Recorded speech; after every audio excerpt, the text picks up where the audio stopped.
Hi, fourth grade. It's Mr. G here, and welcome back to our Wheel of Pizza. We are on week 6, and we've had a lot of students participate who are really excited and getting their chance at winning some pizza this week. As you can see here on the right, we have all of our students who participated in their work this week. We're seeing a lot of students getting a lot of things done across all of the different areas and the topics, and we're very excited to see our winner for this week. So without further ado, for this holiday weekend, let's see who we owe some pizza.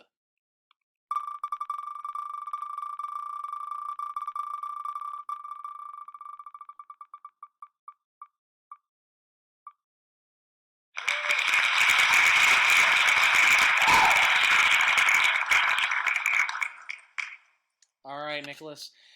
Congratulations, and we will be getting a hold of you very shortly to get your pizza delivered and ordered.